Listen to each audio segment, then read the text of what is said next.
Hello everybody, it is Veronica. Welcome back to my channel. Today is going to be our first audiobook. Now, if you didn't know, I have recently started doing reading lives. I started at book 1 and have been making my way through the different books of the Wingfeather Saga so that people who do not have access to the books can still read them and enjoy in the fandom, as well as people who just want to reminisce a little bit on the books if they don't have the energy to read it. It can be a fun thing to kind of listen to you while you're cleaning or whatever you want to do. Just sit and read, follow along, whichever. Unfortunately, my life has not been cooperating with me recently, so this is my compromise. Until I can get my life back working, I will be doing reading lives. Now, we are leaving off on chapter 8 of book 2, North Orby Eaton. Now, if you're wondering where the other books are, I have the other chapters posted as lives, either on my lifestyle channel or on this channel. You should be able to find them. Without further ado, this is Chapter 8, A Thorn of Contempt. There were 4 toothy cows, a hissing, flapping family of cave-blats, a horned hound, wounded so it stood on only 3 of its legs, and a diggle staggering about, flashing its quills. Piles of animal bones littered the floor, and the skulls of all manner of forest creatures gazed at the Igabys. "Don't move a muscle, lads," Poto whispered.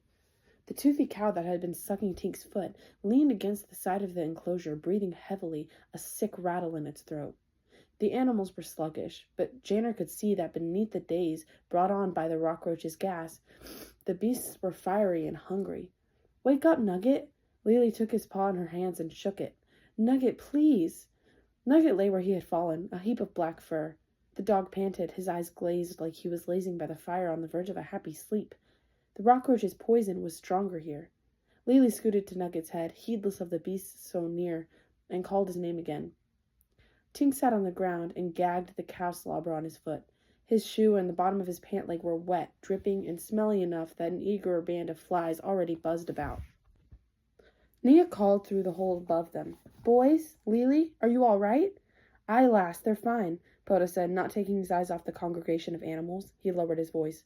"Boys, draw your swords, and do it quickly."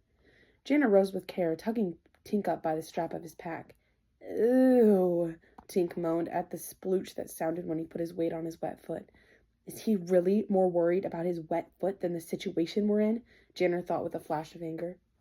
When Janner drew his sword, Tink overcame his disgust and drew his own. The 2 boys stood side by side just behind Poto. The horned hound shook its head and its eyes regained some energy. It seemed to be willing to attack, to come awake enough to wreak some violence before the rockroach ended its life. The toothy cows mooed and shook their mighty flanks to wake from their stupor. The horned hound growled. Its lips curled back in a snarl, and a tendril of drool dangled from one of its larger teeth. It took a wobbly step forward and happened to put its leg in the path of the drunken quill diggle. The diggle hissed and arched its back. 3 quills, the length of a forearm, sprang from the diggle's back and lodged in the horned hound's neck. The hounds pounced on the quill diggle. The cave-blats squealed and hopped about. The cows mooed, and finally Nugget came back to himself. He yawned and scratched behind his ear with one of his giant rear legs. "Nugget, wake up!" Lily cried, and wake up he did, but only enough to stand, yawn, and stretch. The cows in the cave-flats circled one another. They crashed into the walls and loosed a shower of leaves and twigs. "We can't climb out without leaving Nugget here to die," Poto said. "He'd never be able to climb through the hole we made in the ceiling. See that?" Poto pointed his sword at a patch of light on the far side of the gully, beyond the animals. "Where the floor slopes up? When I tell you to, head that way and hack a hole in the ceiling big enough for Nugget to follow." Janner spotted a speckle of sunlight breaking through the branched roof. The animals blocked the way. Before Janner could wonder about Poto's plan, his grandfather cried out and leapt into the fray, sword whirling. "Now!" Poto screamed. The old pirate swung his sword, pushing the cows, the hounds, the diggles, and the blats aside. The animals turned on Poto as one, jaws clacking and eyes oozing. "Tink!" Janner screamed. "Get Lily on Nugget, now!" "What? Now!" Tink winced, but obeyed and flung his sister atop a Nugget. Janner tugged the dog forward into the chaos where Poto fought the beasts. "Tink, don't just stand there," Janner shouted. "You heard what Grandpa said. Cut a hole in the ceiling. If you're a king, then act like one." Tink froze. He looked at Janner as if he had just been slapped, then sprinted through the fray as fast as only Tink could sprint. He crawled up the far slope of the gully and hacked at the branches of the ceiling.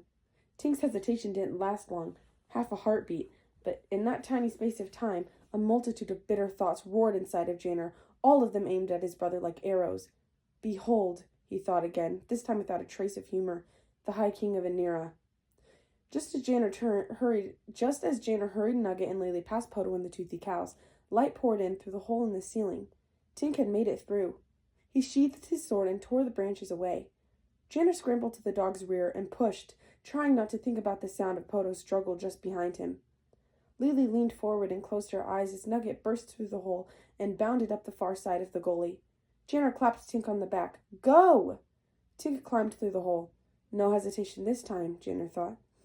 He turned and shouted, Grandpa, come on, we're out! It was this moment that Pete the Sock Man leapt from the rim of the gully at top speed, his arms spread wide like wings. Janner watched his uncle with awe. His socks had long since fallen away in shreds, cut to pieces by the talons at the end of his reddish forearms.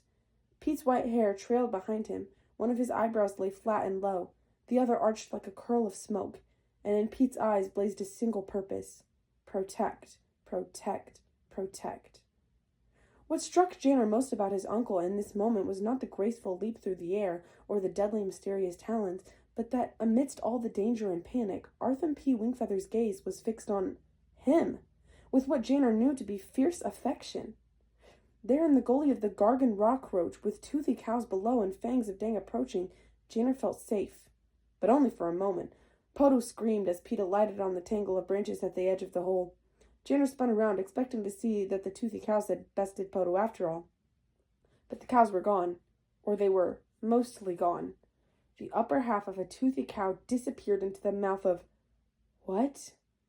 Janner saw his unshakable grandfather shaking, retreating on trembling legs toward the opening where Janner stood. From the darkness at the rear of the den, the Gargan Rockroach emerged.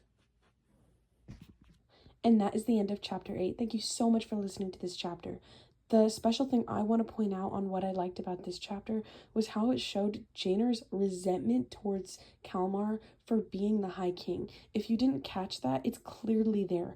And I think it's a great way to show and characterize how Janner feels betrayed and almost like it's not fair that Kalmar's the king.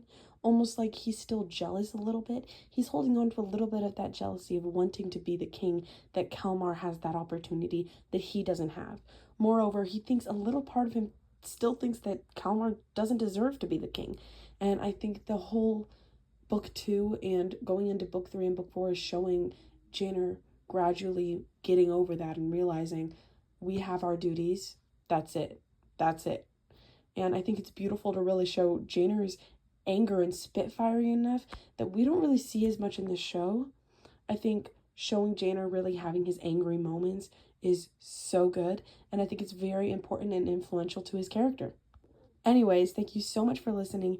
I will see you to read chapter 9 of Northrop Eaton. Bye, guys!